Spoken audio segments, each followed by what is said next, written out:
So a quick one to all our viewers and all our audience out there. If you have any business contract with any of the guests who have appeared on the Agribusiness Weekend show, kindly note that the Agribusiness Weekend team will not be held responsible or liable to any business transaction between a client and any of the guests that has appeared on the show. So please make sure you do all your research and all your confirmations before involving in any business transactions with any guest that has appeared on the show. Thank you so much for always loving Agribusiness Weekend. Hello, good morning, beautiful people. I'm sure you're having a great weekend. Thank you so much for joining me on another exciting episode of Agribusiness Weekend. As we plan and get ready to round up this season of the Agribusiness Weekend show, remember, we're bringing it hot. Welcome to the show where we fill in the information and communication gap within the agri ecosystem. So if you haven't subscribed to our YouTube channel yet, you are seriously not doing us good. Please do well to follow us on all our social media platforms and please subscribe to our YouTube channel. Welcome to the show. I'm Joy Labaran.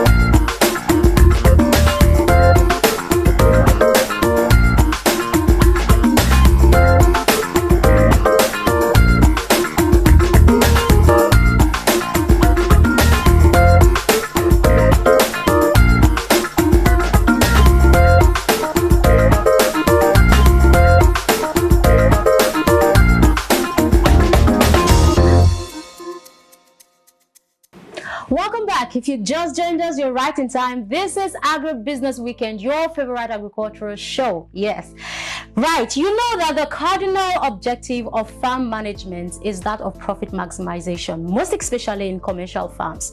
Today, let's take a look at the principles of effective farm management. And on set with me is the partner of Poster Villam and is into consultancy services. I'm talking about the person of Adetokunbo Akingbala. I hope I got that name correctly. It's fine. You're welcome to the show. Thank you for joining us on set. Thank you for having me. All right, thank you so much, Adetokunbo. Tell us, let's start from the scratch. When we talk about farm management, what do we really mean? Farm management is basically like management for any endeavor. Okay. Whether it's banking, whether it's e-commerce. That's management in general now, okay? But because it's a farm, the directions and the processes are different to other sectors. Okay. But where do you start from? You start from planning. Yeah.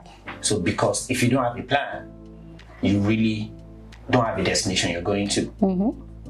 Let me give an example. Like you want to hire a farm manager for a poultry. Yeah. The most important thing that farm manager needs to bring is experience. Okay. It doesn't matter if the person has a PhD. If the person has never managed a poultry before, understands the risk of having visitors enter your pen, diseases, how your pen should be constructed, biosecurity, it's going to fail. Yeah, because those birds, they are very, very fragile. Birds are delicate. So basically, when you say farm management, you need to have somebody who has not just the skills, but it's, how would I put it, quick on the go. Somebody who doesn't need to wait for, in quotes, the owners before he can make a decision. Okay. So the person must know what to do part time. All right. The person must be able to handle not just the day-to-day farm issues. He must also be able to handle the staff underneath him. The person must be a very good people manager. Okay. There's a farm in Adetokunbo. It's owned by one of the biggest investment companies in Nigeria. Okay. They were into tomato production. But the managers they got were South Africans. And they had issues, production, and getting their produce to the market. Someone told one of the GM in the company to call me. And I told the man, you know what, first and foremost, I need to get to the farm. I need to interact with who's in charge and everything. Now, the problem you came to meet me was you couldn't get your produce to the market to sell. When I got And that's a major problem. When I got to the farm, because the person who's the manager of the farm is a South African, Okay. he's white, he thinks, oh, his knowledge is superior. The first thing he asked me is this: what is the pH for planting tomato? And I looked at him. I'm supposed to solve your problem of Okay. selling your produce. Yeah. It is not my business to tell you at what temperature you need to plant your seeds for tomato. That is not what I was called for. But I answered him. I let it slide. And after we were done talking, I said, could I take a walk around? I met a couple of the staff. And jeez, I heard stories for days. Tell us what you found out.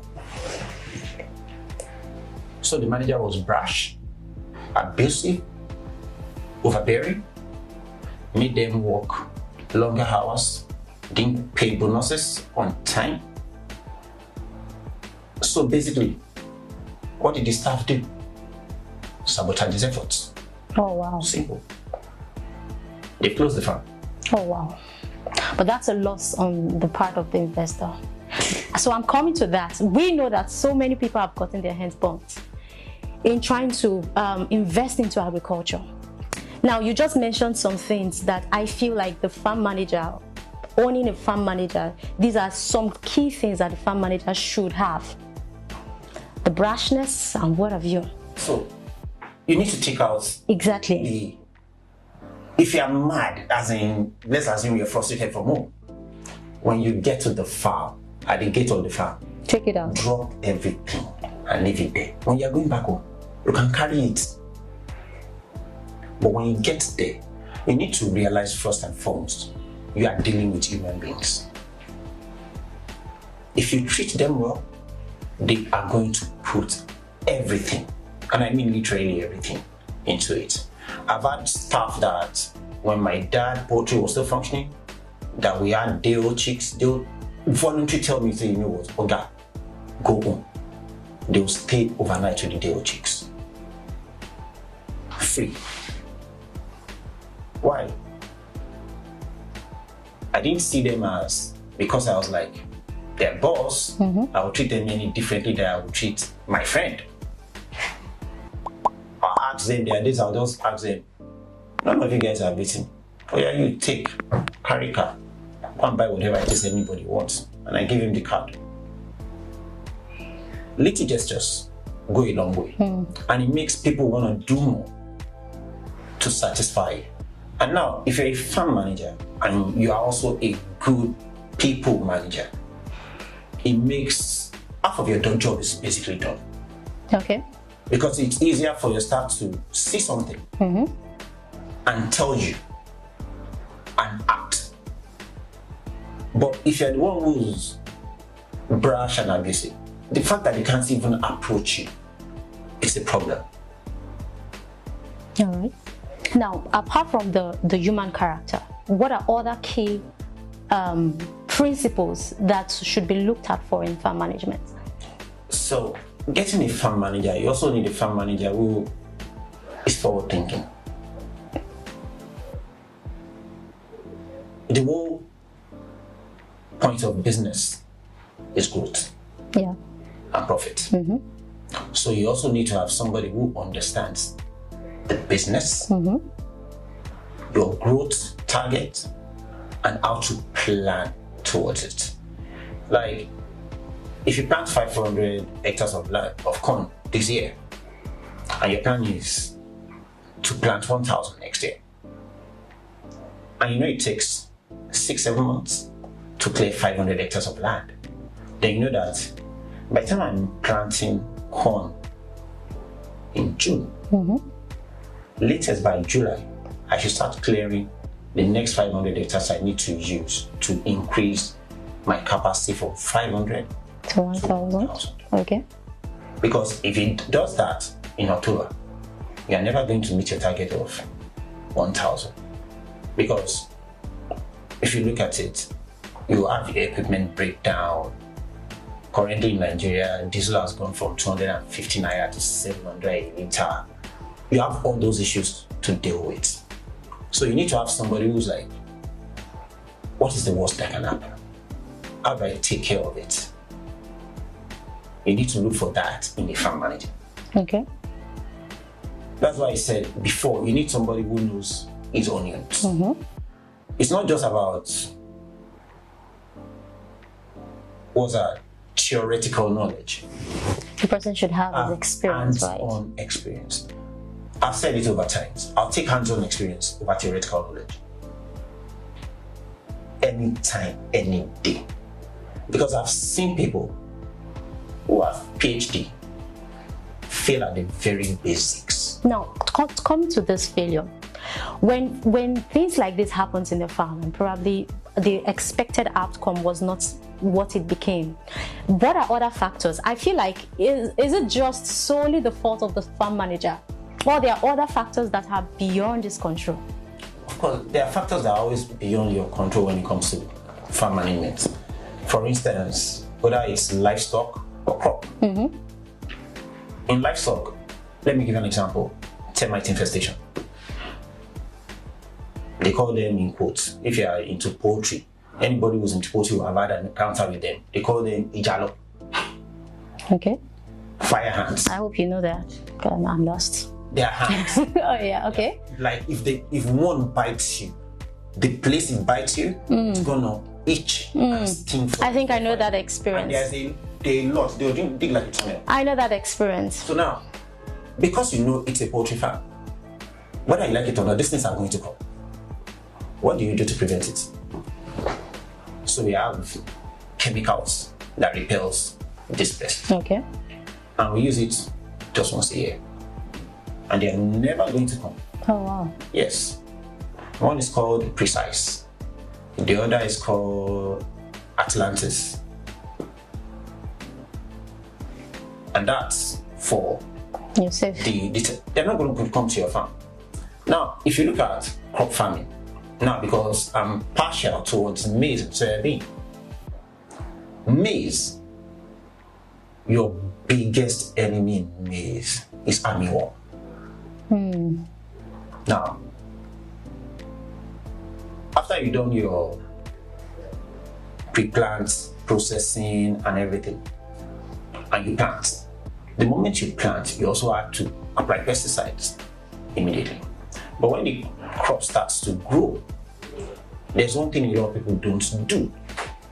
They don't do field walks. You need to walk through the field. Check your crops. Check the leaf, the colors, and check if there are no insects. Now, armyworm looks like a caterpillar. Okay. They don't feed during the daytime. Oh, so they ravage at night. Feed and ravage at night. So does that mean the farm manager has to be? So what does a farm manager do? If you discover armyworm on your farm, you need to spray. And you can't spray during daytime.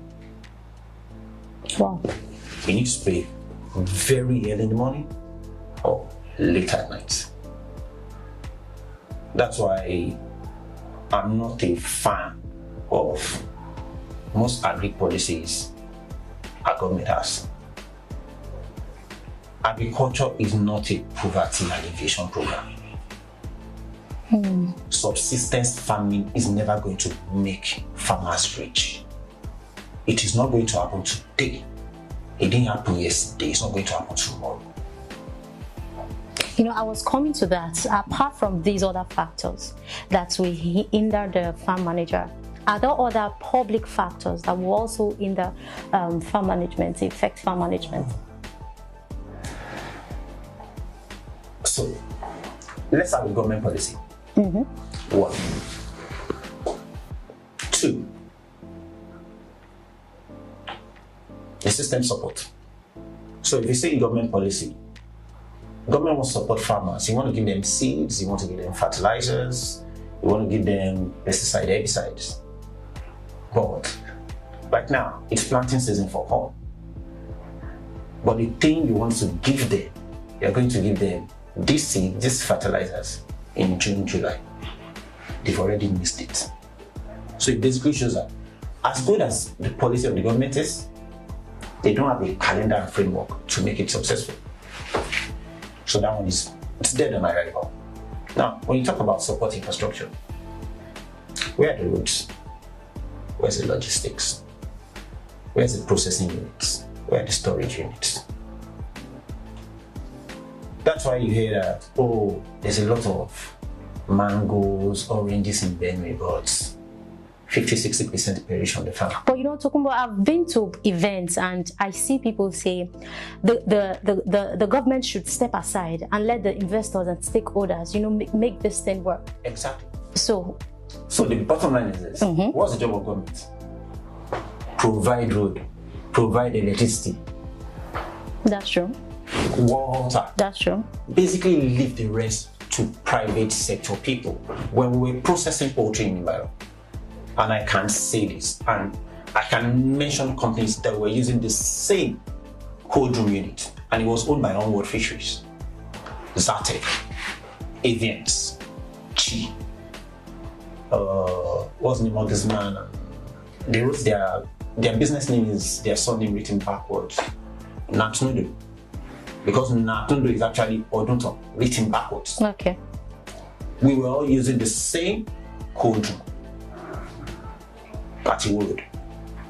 It was a fishery, so they had two major cold rooms. They weren't using one. They basically leased it out to people that were processing poultry. But we were paying for using it. That's what government should do. It's not the business of government to build, when Nigerians say government should build silos. No. Okay. It's not the business of government. It's the business of, I think, maybe Maize Farmers Association.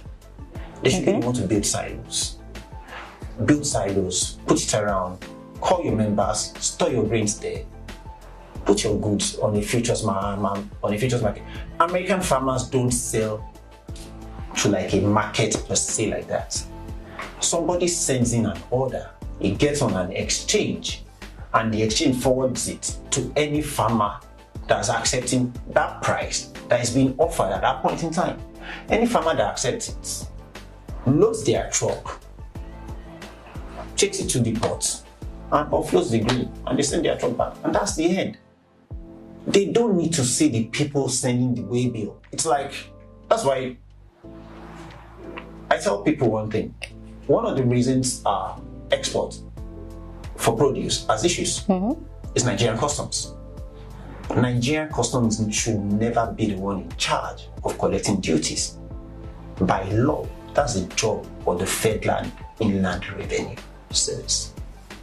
Nigerian customs' job is to facilitate trade.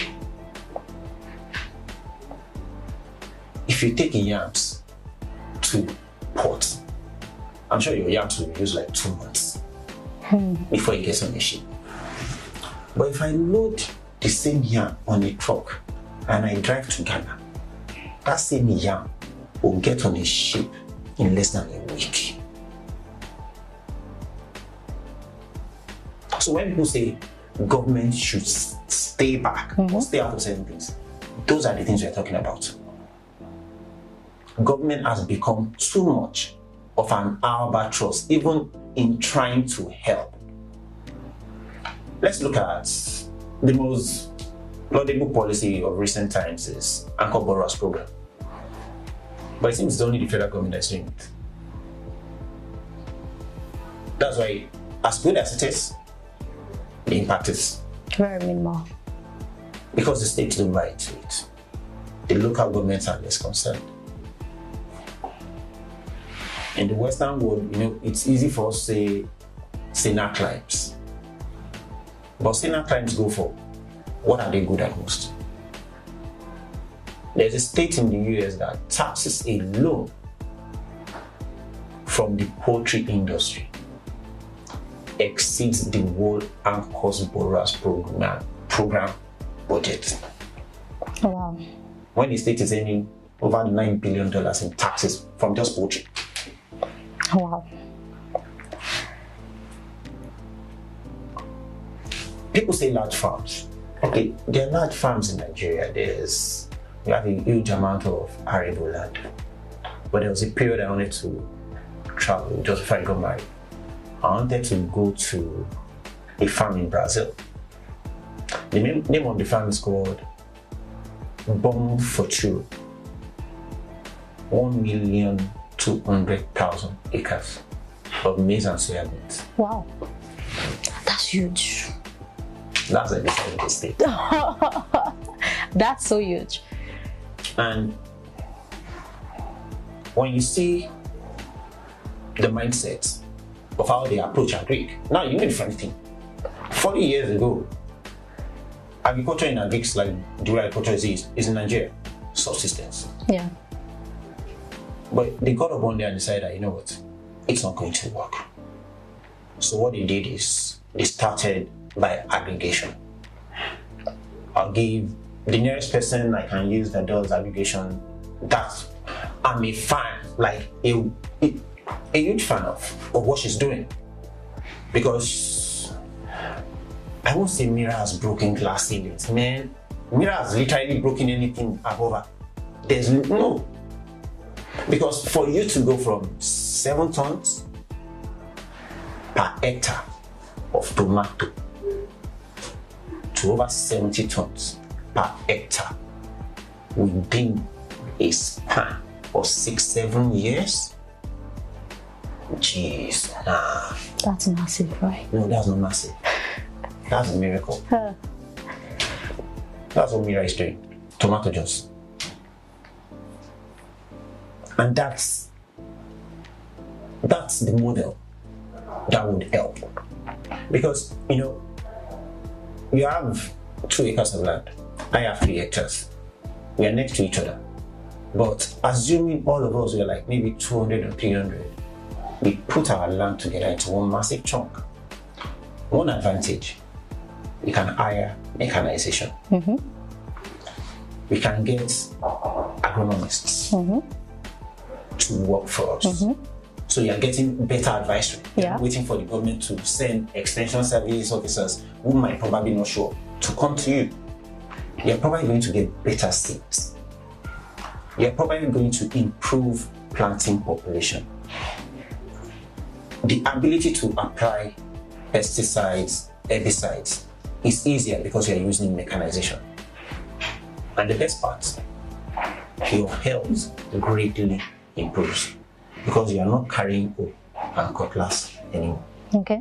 And you're going to make more money. It's that simple. Now, let's look at how we can develop the agricultural sector in Nigeria. With your own experience, I've seen you have an in-depth knowledge of this sector. Now, with your own experience, what can you say we should start adopting? What are the models we should start adopting, both from the private sector, from the public sector, and see how we can improve our farm management, that value chain of agriculture in Nigeria? For us to improve or to make a huge dent, there has to be a whole paradigm shift. Now, I want you to explain that in consideration with trust issues, because one of the problems I feel that we have right now in Nigeria is trust issues. The citizens do not trust the government. Citizens will not trust the government because when the government puts in a policy, it most often doesn't have a way to check the excesses of the people he has put in charge of those policies. Let's use Nisal as an example. Okay. The MD of Nisal was suspended for what? Misallocation of funds. Over 9 billion with thereabouts. Hello. That's part of the problem. Some of these things need to be like automated. You don't need to have a human-to-human interface. At most, the human interface you need to do is maybe, depending on the kind of amount you are trying to access, they need to come and verify your, what's that thing? Your collateral. Because I feel that's where the big problem is. And now the trust. Yes. Now the collateral ideally should not even be done by government officials. It should be done by your bankers. Okay. Because when you're paying back the loan, you're paying through your bankers. Exactly. So why should a government official who can decide and say that, this one is big, you have to give us something. But if it's your bankers know they are strictly coming to do business with you. Yeah. And they won't be asking you for kickbacks. And that's what basically happens when you put things, especially when it has to do with finances, in the hands of government officials. Was last year or early this year, 2 civil servants, one, they confiscated 107 buildings from me. Hello, no, it's mind-boggling. A civil servant has 107 buildings in Lagos and Abuja. His earnings put together in 100 years have not built 107. Exactly. Now that's the problem. That's one big problem. Because when the trust in government is not there, people tend to lay back. Because there are times people will say, government is a reflection of the people. And people tend to pass the buck most of the time to the people. And I usually don't agree with it. Laws are made for humans. Right. So, civil servants who represent the government are part of a problem. Because when the likes of USAID, DFID come and they want to do their agri support program, empowerment program, there's no way you won't deal with civil servants. Now, the first thing a majority of civil servants put in charge are looking out for is their personal pocket, not the greater good. I know international partners are very strict about bribery and all that stuff. They don't do it. Yeah. So there are times that because civil servants have not become like the problem, some of these funds get taken somewhere else. I know of a particular fund last year because they were did and it was for some states in the north. They took the funds to Rwanda. Wow. $7 million. Wow. Is there opportunity in agriculture? A lot of people ask me that. Yes. Can you become a billionaire in agriculture? Absolutely. In Naira terms, at least. The Nigerian livestock sector, if you're looking at cattle, is what annual figures is about $1.8 billion or thereabouts. But there's a potential for that to grow from 1.8 to close like 6 to 7 billion in the next 10 years. If we do just one thing. That's the problem. If that's the clause. Wait, you know what? Let's take a short break. Yeah, when we come back, we'll continue. All right, so let's take a short break. When we come back, the show continues. Make sure you don't go anywhere.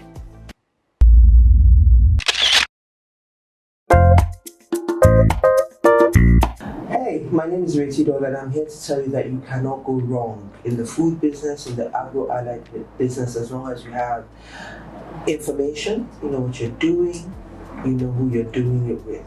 Like every other thing in life, do your research before getting involved. Now, I'm here on the set of Agri-Business Weekend, hanging out with my lady Joy. Yeah, one of the places where you can get veritable information, verifiable information. Looking for where to go or how to get involved, they can point you in the right direction. Keep watching, stay tuned.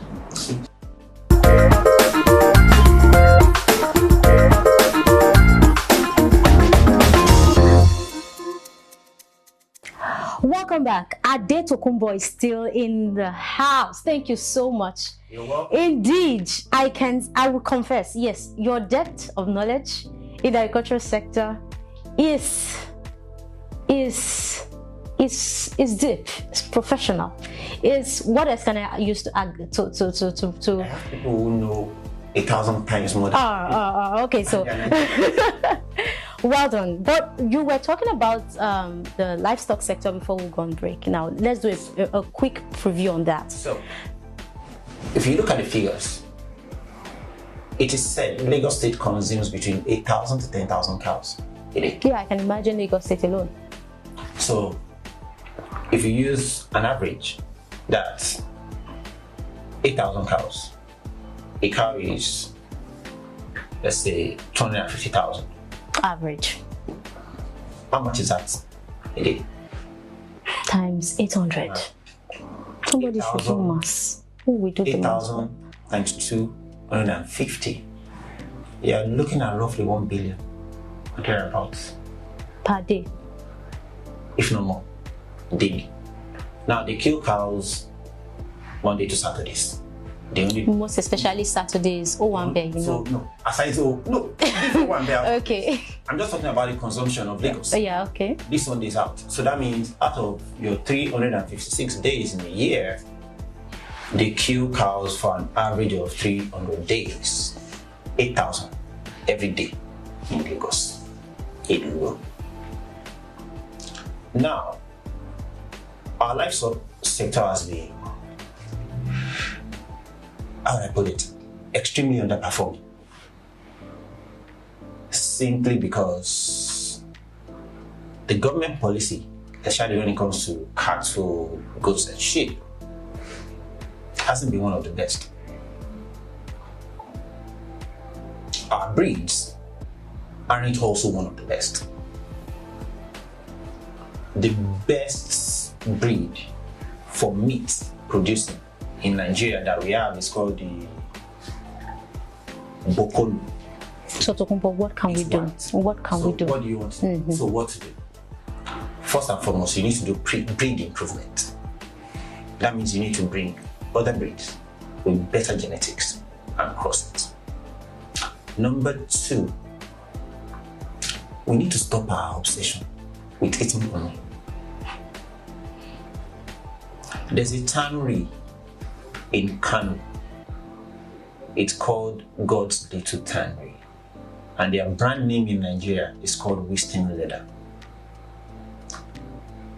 They majorly sell all their leather products to Louis Vuitton, Ralph, Hermes. They were written about inside Vogue in 2019. That's what the Wisdom Leather basically does. So that means if we structure that livestock sector very well, people will get skills in making leather goods. When you do finish leather goods and you export it, you're earning FX. The states that do it will earn FX in forms of investment, taxes. You also provide more jobs, which at the end of the day, it's a win-win. But you know the biggest problem in that sector? Nigerians still love to carry cattle through bush from Maiduguri to Kano. That's a big problem. Then you get to Kara and you can count their bones. I'm a fan of the National Livestock Transformation Plan. I'm against it. I have said it anywhere, I will say it anywhere. It's not going to add value. The world is moving. We have to move with it. We're dealing with climate change. You can't continue herding cattle onto people's farms.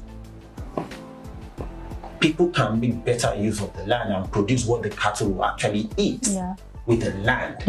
And the cattle stays in one place. It lives better. There's lesser strife between farmers, herders. There'll be lesser cases of cattle rustling. you can do your breed improvement management via it. And one of the biggest opportunities there is for meat processing plants. You rarely go to the Western world and you see one open place that they are killing cow. You want to buy meat, you enter a store, you pick the part of the meat you want to take. They've cleaned it, they've done everything. It's locked in, airtight. One of the biggest sectors in agriculture in Nigeria is poultry. So Nigeria consumes between 450 to 500 billion tons of chicken annually. But we produce 11 million tons of maize. That's far way below.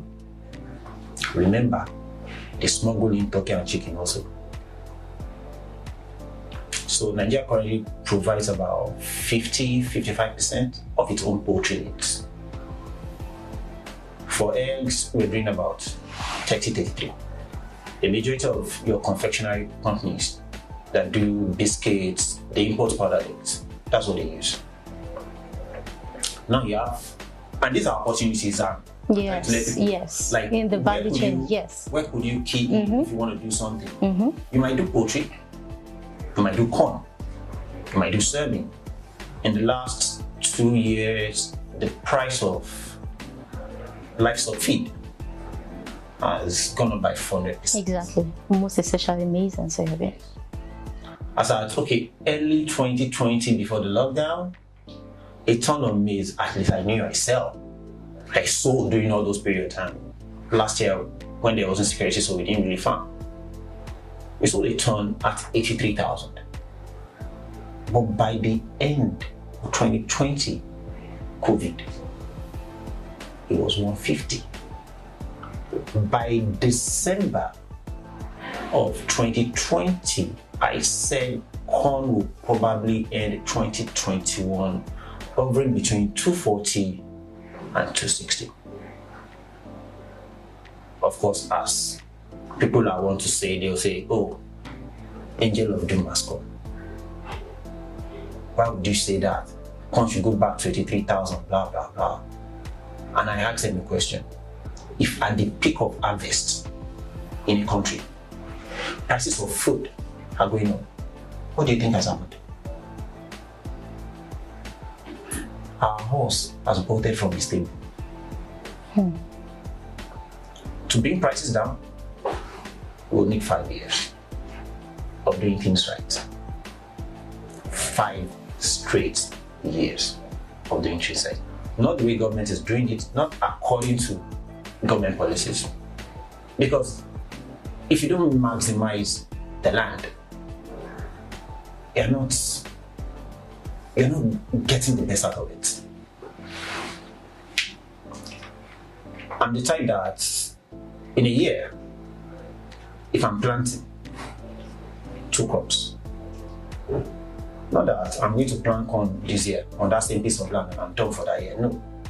You need to plant 2 crops. You need to know the time to plant each one after a year. Okay. Mira does tomato, then corn. Once they harvest corn, they plant tomato. That's called land maximization. The land is not sitting down for 7-8 months of the year, earning, doing nothing. So we need to change what we were used to and move forward the way the world is. We also need to do, and this is where there might be a challenge. We need to go into serious mechanization. And I'm not talking about 75 horsepower tractors that state government buy every time. If I want to buy a tractor for myself, for a farm, let me give an example. Maybe the farm is like 3,000-4,000 hectares. I'm probably going to buy a Case IH Stega quad track, 520 horsepower. Why? Because if I'm planting, it can do 10 miles an hour and I can plant 300 acres in one day. And that's if I decide to do 10 hours. But if I decide to do a 20-hour shift, I'm going to put in Trimble G950 on top of the tractors that are going to plant even at night, and neither one is going to run into each other. Why? GPS navigation. We've mapped the land. We've put the path of each tractor in place. The tractors come with auto steer. So when the driver is even tired, you can just relax. And it's just the tractor drives itself. It knows where it's going, it knows what it has to do. That's the way to go. If we're not doing anything close to that. Adetokunbo, really, I would love us to continue. Like, just be here and just keep learning. But we have to go. I'm so sorry. We have to go. I'm pretty sure we should have you again on the Agribusiness Weekend show. It will be a pleasure. We should have you again, right? I'm pretty sure my audience would love to see your face again. We want to learn more. But before you go, we have this session called the Farmer's Game. Okay. All right, so it's a game session, and we have 10 questions on our list. You're going to be answering 3 questions out of the 10. So you just pick a number randomly. So let me get your first number. 10. Number 10. Why 10? It's round. All right. Okay, so I'm going to ask you some questions, and if you answer a yes or a no, you fail. So no, don't answer a yes or a no for the question. I'm going very, very fast. Okay, so number 1, are you working in a field where you went to school from? I don't. Are you the only child of your parents? I'm not. Have you ever lived in another country? Never. Have you ever taken a road trip? Many times. Oh, so okay. So I give it to you. All right, next number. Let me get your second number. 5. Number 5. Okay, so would love you to say a parable in your dialect and give us the meaning.